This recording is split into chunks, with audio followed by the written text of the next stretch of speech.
Extra Point with Jim Thunderbird and head coach Grant Redhead.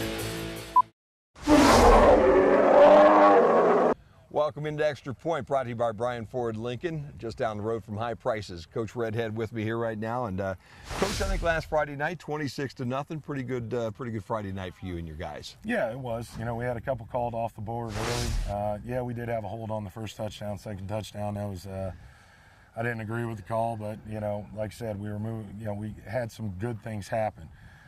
Best thing that happened was defense played great all game, kept giving us the ball. We wore them down. We took one in, put it in before halftime, then we came out in the second half and just controlled it. And that's my type of football. Yeah, well, and you know what? A game like that one, you hate to have those calls because we looked at the video on that thing. The first one I couldn't tell where it was, what it was going, but the second one was pretty obvious, as you said. Man, they were just a block in the back that was yeah, he stopped. The kids, if the defender's angle changes, then you know you got pushed. Yeah. The defender's angle and the defender's path didn't change at all, so we know he didn't. I mean, we could look at it on our sideline instant replay system. We're like, he didn't even touch him. Yeah, not even he close. backed off, and you know when he backed off, put his hands up, got the official. You know, he just saw it close, so he threw it. You know, that would have been a good no call. It would have been a good no call. And then I guess the point was you'd like to have that one back because it was kind of a close game going to that third quarter, and it was still up in the air. Now, if you're up 4 touchdowns heading into the third quarter, you've pretty much taken the life out of them. Right. You know, at that point in time, you're still in a ball game. Yeah, they were running a lot of blitzes and a little bit of a front that we hadn't seen. They adjusted. So once we found that out, we started running where they weren't, obviously, and you know, we started getting more of a rhythm on offense. That's how we scored, you know, in the second quarter, and then we came back out and just kept hammering the ball. Yeah, thought it looked good. Zach Novus early on in the ball game seemed like he was a little rusty, but as the night went on, he also started fine-tuning a little bit too. Yeah, I think he had flashbacks from last year when he didn't have much time in the pocket. You know, also a couple pass drops, he didn't get deep enough. Once he started getting a better drop, you know, he had time, and you know, he could see. You know, one of the plays, we kind of 5 seconds before he threw the ball, and then it was complete, you know, so we had really good pass pro. Yeah, I thought the offensive line did a good job, and the defense, as you already said, they showed up to play football on Friday night. Oh, yeah, you know, defense wins ball games, bottom line. You know, they can't beat you if they can't score, and if you can keep it low, you know, with our style of offense, we're going to control the clock, we're going to grind it out.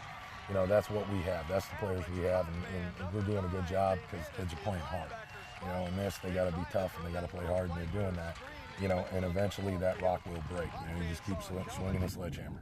Get down to the goal line, and I love those 2 fullbacks in there, and then the opportunity for 3 different guys to touch the ball at that time. You know, the whole offensive line looked like they got some good push, and then sometimes I think the defense didn't know where the ball was going. Too. No, it makes it tough because they can go to either fullback and go off tackle. You know, there's a lot of things that we can do out of that formation, and you know, with the 2 kids, you know, Belts and Farrell in at fullback, they got great leg drive, so you know, I trust them to get it in.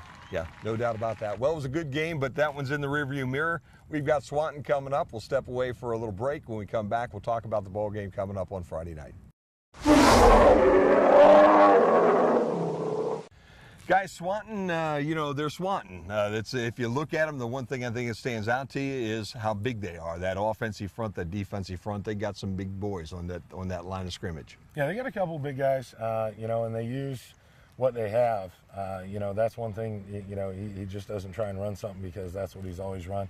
You know, he adjusts his schemes to the guys that he has. And, you know, he's got a couple quick slashers in there. He's got a couple big pounders. You know, they're a good football team, and those kids play hard, so, you know, it should be a dogfight on Friday. One thing that stood out to me, though, is last year they had 72 kids out for football. This year, 47.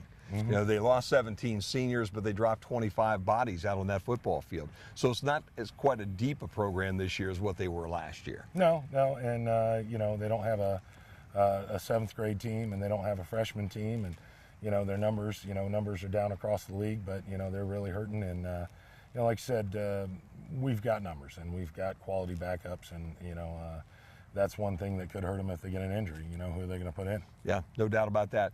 You always hate, if you're a coach, to lose your quarterback. It's always going to happen that way. He's a senior. Macomb graduated last year. It feels a little better, though, when you can go to a Spies kid whose dad's one of the coaches. What is it about a coach's kid that always makes a guy feel a little bit more comfortable? Well, I know my girls have watched a lot of football when I've been at home breaking down film, and, you know, they just see things and they hear you talk, and, you know, you talk about the game. So, you know, it's just a real advantage to those kids. You know, he's a good player, physical kid. You know, throws the ball well. You know, accuracy is on and off a little bit. He's kind of finding his niche in there. Yeah. I just hope he doesn't find it against us. Yeah, let's hope he has a tough night there on Friday night. And if our defense plays as well as what it has been, he might just have that tough night. Yeah. Now, he's got a big kid, the Oaks kid, that he likes to get the football to, and that guy's always going to be a problem. But you've handled big receivers pretty well this year. Yeah, we handled one from Tiffin. You know, they use Oaks different places. They use them out at split and in the slot, and they put him at tight end at times. So, you know, we just got to make sure we know where he's at and what the down and distance is. You know, play the tendencies and you know, not fall asleep on him. Vickers has always liked to run the wing T. Same thing this year, Coach? Yep. He's going to run the ball, and he wants to run it off tackle and, you know, run his trap and things. And, you know, some things don't change. You know, you just have to do what you do and do it well. And kind of like we run inside, we run the ISO and the lead. You know, those are things that we have to do well no matter who we play.